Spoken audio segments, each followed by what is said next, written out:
आप सभी भक्तों को चैत्र महीने में पढ़ने वाली चैत्र नवरात्रि की ढेर सारी शुभकामनाएं। नमस्कार दोस्तों, स्वागत है। आज हम आपको बताएंगे कि चैत्र महीने में चैत्र नवरात्रि कब है, किस तारीख को है और कब से प्रारंभ हो रही है, 30 या 31 मार्च। और हम इस वीडियो में हम यह भी जानेंगे कि नवरात्रि का पूजन हमें किस करना है, किन महिलाओं को नवरात्रि का व्रत रखना है, किन महिलाओं को नहीं रखना है, व्रत के नियम क्या है, पूजा के नियम क्या है, संपूर्ण जानकारी आज हम आपको इस वीडियो में देने वाले हैं। दोस्तों, तो वीडियो के अंत तक बने रहिए। बहुत ही लाभप्रद वीडियो है, बहुत ही लाभ मिलेगा दोस्तों। जय माता दी। आज के इस वीडियो में हम बात करेंगे कि चैत्र नवरात्रि कब से आरंभ हो रही है और नवमी कब रहेगी, राम नवमी कब मनाई जाएगी, किसी दिन चरण नवरात्रि समाप्त होगी। चैत्र नवरात्रि पूरी होते हैं, माता की चौकी की स्थापना करते हैं, कलश स्थापना करते हैं, अखंड ज्योत जलाते हैं। वह सब कार्य किस दिन करना है, किस समय करना है, शुभ मुहूर्त क्या रहेगा और क्या रहेगी, विधि, यह संपूर्ण जानकारी आपको इस वीडियो के माध्यम से प्रदान करेंगे। चैत्र नवरात्रि बहुत ही आरंभ होने वाली है क्योंकि फाल्गुन मास समाप्त होने को है। होलिका के साथ ही फाल्गुन समाप्त हो जाएगा और छठ का महीना आरंभ हो जाएगा। महत्वपूर्ण है क्योंकि हम आप सभी जानते हैं कि हिंदू कैलेंडर जो है वह आरंभ होता है नया संवत के अनुसार निर्धारित होता है कि नए संवत जो है वह हमारे लिए कैसा। नवरात्रि बहुत अधिक महत्वपूर्ण होती है। इन नवरात्रि में माता के 9 रूपों का पूजन किया जाता है, 9 दिन तक आराधना की जाती है। कुछ लोग पूरे 9 दिन के व्रत रखते हैं, कुछ भक्तजन पहले और अंतिम व्रत रखते हैं, कोई जोड़ा रखते हैं। सभी की अपनी अपनी मान्यताएं हैं। 9 दिन होते हैं, ये बहुत महत्वपूर्ण होते हैं। इन दिनों में जो माता के 9 रूपों की पूजा करता है, माता रानी के सभी दुखों को हर लेती है, उसके जीवन के सारे संकट नष्ट हो जाते हैं और माता के आशीर्वाद से उसके सभी जानकारी आरंभ करते हैं।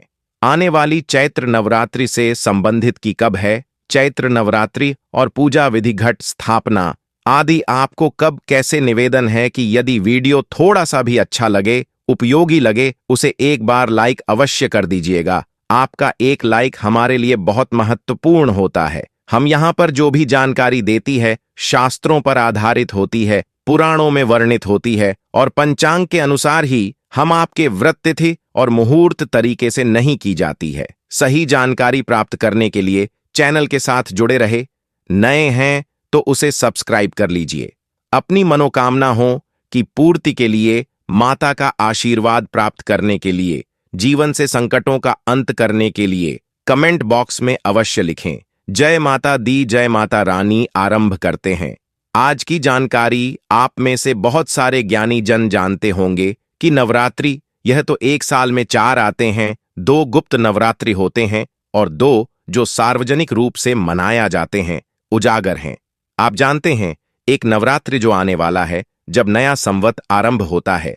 पहला नवरात्रि चैत्र नवरात्रि होती है, वह गुप्त नवरात्रि होती है, वह आरंभ होती है।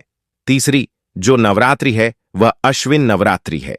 नवरात्रि के रूप में जानते हैं शारदीय है, वह दिवाली से पहले आती है। दशहरे पर जिसका समापन होता है नवरात्रि आती है, जो कि श्राद्ध के बाद और दशहरे के बीच में 9 दिन का त्योहार होता है। नवरात्रि के रूप में भी जाना जाता है क्योंकि अश्विन मास में आती है और एक आती है माघ मास की।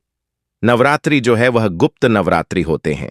इसमें असर नवरात्रि और माघ नवरात्रि जो है वह गुप्त नवरात्रि कहे जाते हैं।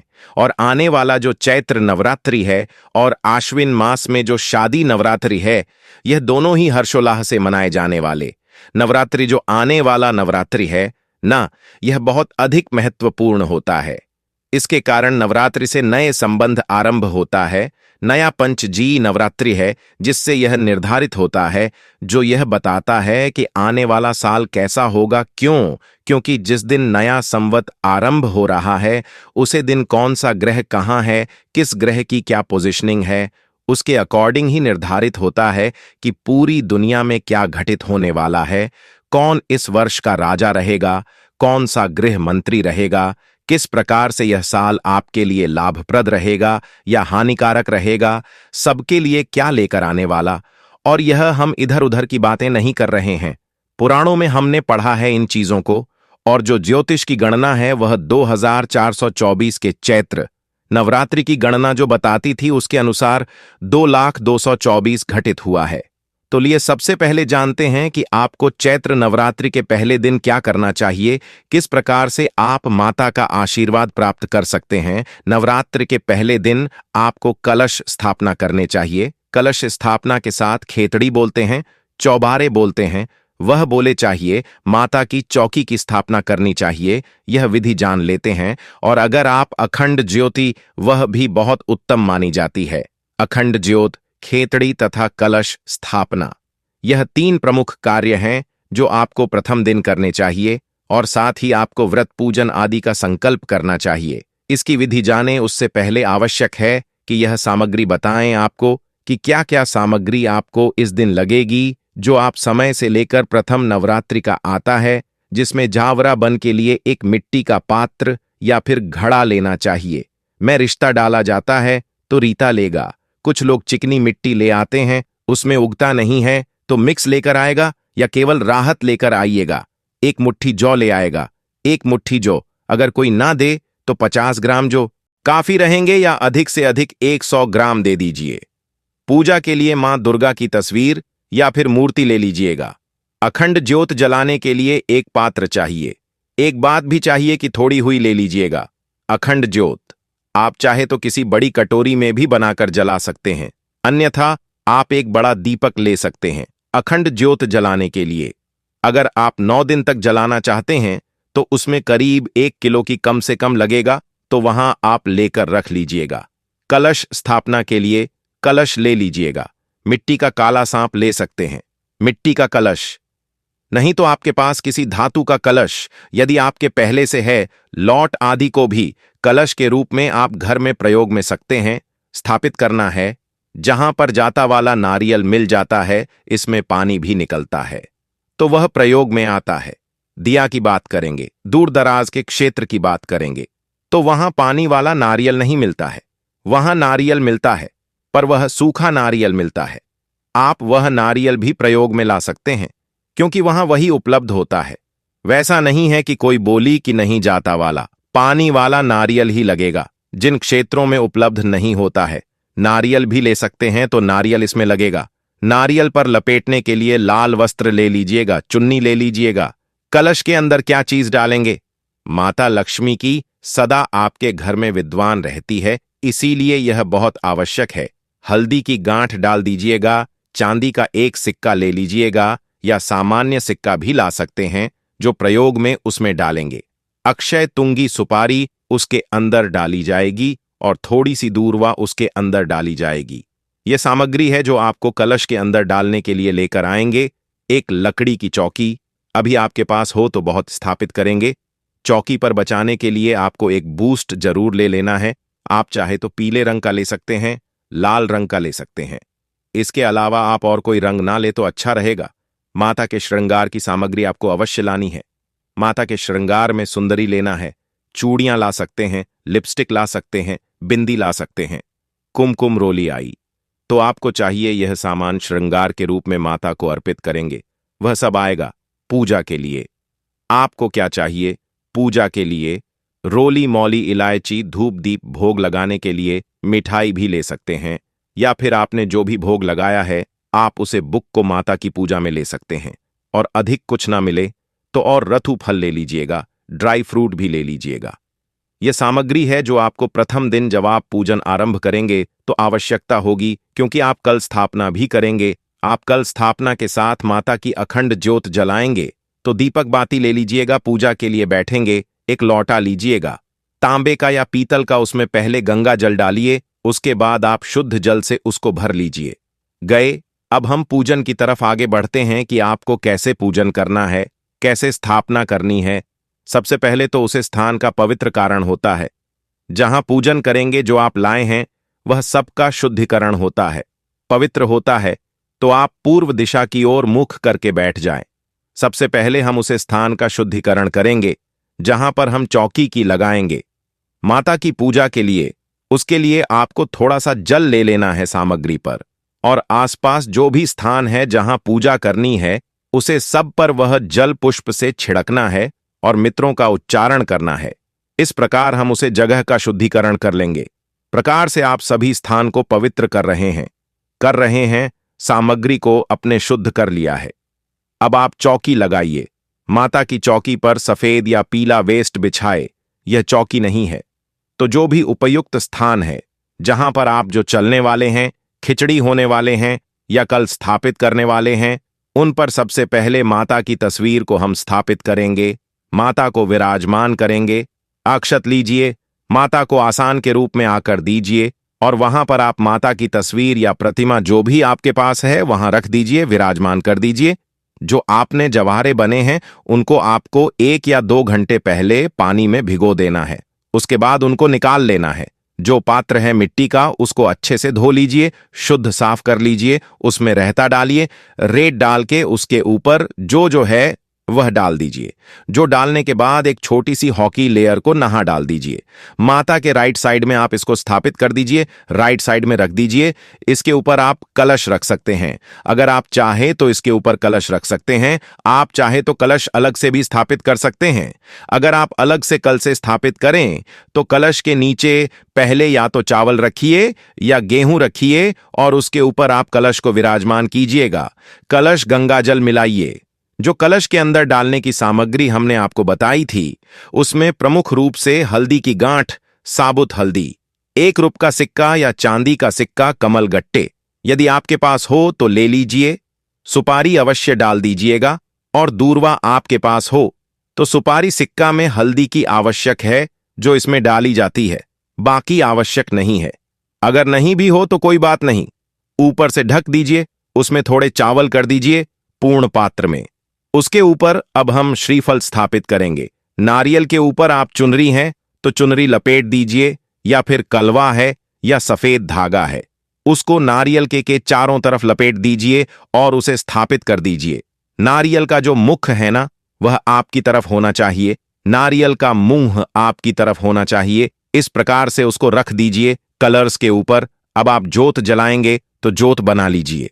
जो भी बात में बड़ा दीपक आप लाइन है, बड़े दीपक में बांटी लगाइए और वहां किस पत्र में लगाइए, उसके अंदर घी भर लीजिए। उसके नीचे भी आपको आसान स्वरूप चावल रखने होंगे जहां पर आप ज्योत स्थापित करेंगे। जो कि हमें न दिन तक चलानी है तो उसे ज्योत के नीचे आपको आसान स्थापित करना है। आसन के रूप में आप चावल ले लीजिए, थोड़े चावल रखिए और उसके ऊपर ज्योत को स्थापित कर दीजिए। भगवान गणेश की प्रतिमा स्थापित कीजिए। इस प्रकार से यह पूजा के लिए आपकी संपूर्ण जो वस्तुएं हैं, आवश्यक प्रक्रिया है, वह पूर्ण हुई है। अब हम पूजन आरंभ करेंगे। सबसे पहले संकल्प होगा, उससे पहले जलज पानी होगी। तो आप आस पर बैठे पृथ्वी पर हाथ लगे और माता पृथ्वी से प्रार्थना करें। हम मंत्र बोलते हैं, ओम पृथ्वी दया दत्ता, लोक देवी तो विष्णुनाथ तथा महादेवी पवित्रम गुरु आसनम। आप यदि शादीशुदा हैं और जोड़े से पूजा करना संभव है तो अपना कट जोड़ा कर लीजिए। और अब हम जलाशमण करेंगे। लौटे में जो जल भरा है या एक छोटा चम्मच उसमें डाल दीजिए। हम मंत्र बोलेंगे, आप सीधे हाथ में 1 चम्मच जल लेंगे और यह सब सामग्री लेने के बाद आपको एक दीप प्रज्वलित करना है। अखंड ज्योति भी जलाना है। आपके पास तो धूप बनाया और धूप जलाए। नवरात्रि में अखंड ज्योति का बड़ा विशेष महत्व है। आप भले ही पूजा पाठ न करें, व्रत न रखें, लेकिन अगर अपने माता के लिए अखंड ज्योति 9 दिन तक जला दी तो आपकी किसी भी प्रकार की मनोकामना हो वैसे गिर पूर्ण हो जाएगी और माता आपसे प्रसन्न हो जाएंगे और अपना आशीर्वाद आपको प्रदान करेंगे। इसके बाद हम व्रत का संकल्प करेंगे। संकल्प करने के लिए अपने सीधे हाथ में जल लीजिए, अक्षत लीजिए, 1 रुपये का सिक्का कम से कम रखिए। ओम श्री विष्णु श्री विष्णु श्री विष्णु 3 बार बोलिए। अपना नाम, अपना गोत्र, जिस स्थान पर बैठकर आप संकल्प कर रहे हैं वहां का मकान, नंबर, क्षेत्र का नाम, शहर का नाम, चैत्र माह से शुक्ल पक्ष, आयाम, पुण्यतिथि प्राप्त है, चैत्र नवरात्रि स्थापना, अखंड ज्योत स्थापना, व्रत पूजन, संक कप्म संकरी से मुझे श्री विष्णु शरण संकल्प माता के चरणों में अर्पित कर दीजिए। इसमें आप जो भी कर रहे हैं, हमने सारी चीज बोली है। आप जो कर रहे हैं, व्रत कर रहे हैं तो व्रत के बारे में बोलिएगा। पूजन कर रहे हैं, पूजन के बारे में उसका वर्णन भी आपको संकल्प में करना चाहिए। संकल्प एक आवश्यक प्रक्रिया है तो उसका लाभ नहीं मिलता है। संकल्पित होकर ही पूजन करना चाहिए। इस प्रकार से है, जैसे आप अपने खाते में पैसे जमा करेंगे तभी आपके पैसे आपके खाते में जाएंगे, न यदि आप ऐसे ही किसी के खाते में जाएंगे। इसी प्रकार से जब आप पूजन कर रहे हैं, संकल्प में आपको लेकर ही संकल्प किया जाता कि आप कौन हैं, कहां पर हैं, किस स्थान पर बैठे हैं, किस गोत्र से हैं और किस देश की पूर्ति के लिए क्या कार्य करें। यह करवाना है तो संकल्प करके करें। संकल्प करने के बाद अब हम पूजन करेंगे। सबसे पहले गणेश जी का पूजन किया जाए। गणेश जी का पूजन आरंभ करते हैं। सब पहले गणेश जी का आवाहन कीजिए। जयते गणेश जी महाराज की जय। गणेश जी का अपने आवाहन किया। अब हम गणेश जी का पूजन करेंगे। गणेश जी को आसन प्रदान कीजिए। आसन के लिए आप अक्षत वहां पर अर्पित कीजिए। एक जल दीजिए। ऐसा कीजिए, कोई कटोरी गणेश जी के सामने भी रख दीजिए। सभी जगह पर एक पत्र रख दीजिए। एक चम्मच से जल छोड़ने जाएगा। इसके बाद आपको गणेश महाराज गैरोली कुमकुम से तिलक लगाना है, धूप दिखाना है और एक फूलों की मामला अवश्य ही चढ़ा देना है। इसी के साथ साथ आपको गणेश जी को लड्डू का भोग लगाना है, क्योंकि गणेश जी को लड्डू बहुत ही अत्यंत प्रिय हैं। इस प्रकार आप गणेश जी गजानन महाराज की पूजा कर लेंगे। इसके बाद आपको माता का पूजन करना है, माता का पाठ करना है। पूर्ण श्रद्धा भाव से महिलाएं नवरात्रि का व्रत रखती हैं। इसके अलावा पुरुष भी नवरात्रि का व्रत रख सकते हैं। नवरात्रि के व्रत में फलाहार कर सकते हैं। कुछ लोग होते हैं जो बिना फलाहार के ही व्रत रखते हैं, तो वह आप अपने हिसाब से रख सकते हैं। व्रत में आपको किसी भी प्रकार के तानसेन पूजा का प्रयोग नहीं करना है। आपको व्रत में हमेशा ब्रह्मचर्य का ही पालन करना है। किसी गरीब को सताना नहीं है और हो सके जितना हो सके दान करना है। दान का नवरात्रि के दिनों में बड़ा विशेष ही महत्व है, इसलिए इस दिन हमें दान करना है। पूजा पाठ करने के साथ साथ दोस्तों, हमें इस बात का भी ध्यान रखना है कि हमें रात्रि के 9 दिन तक मनाई जाती है। इन 9 दिनों में हमें घर में किसी प्रकार का लड़ाई झगड़ा क्लेश नहीं करना है और शाम के समय और सुबह के समय माता की आरती करना है। आरती में आप कपूर लेकर एक दीपक में रख लीजिए और प्रसाद के रूप में आप मिठाई लड्डू ले लीजिए और सुबह शाम माता की 9 दिनों तक आरती कीजिए और 9 दिन कम से कम 9 कन्याओं को भोजन करवाइए। 9 कन्याओं को अगर आपने भोजन कर दिया तो समझो नवदुर्ग माता ने आपके घर पूजन कर लिया। भोजन करने के बाद 9 कन्या को दक्षिण के रूप में कुछ ना कुछ दीजिएगा और उन्हें एक चुन्नी, लाल कलर की चुनरी, माता की चुन्नी कन्याओं को अर्पित कीजिएगा। पैर छूकर उनका आशीर्वाद लीजिए और जो आपने कलश स्थापित किया था उसे कलश को किसी पवित्र नदी में जाकर स्थापित कर दीजिए। इसी के साथ आपको माता के जो मूर्ति है उसको घर में नहीं रखता है, उसे मूर्ति को आप किसी पवित्र नदी में जाकर कलश के साथ में ही विसर्जित कर दीजिएगा। माता का भंडारा कीजिए और आपकी जो भी मनोकामना है वह माता लक्ष्मी, माता वैष्णव जरूर ही पूर्ण करेंगे। चलिए दोस्तों, अब जान लेते हैं कि पूजा का शुभ मुहूर्त क्या रहेगा। चैत्र नवरात्रि 2025 का शुभारंभ 30 मार्च 2025 रविवार से होगा और समापन 6 अप्रैल 2025 रविवार को होगा।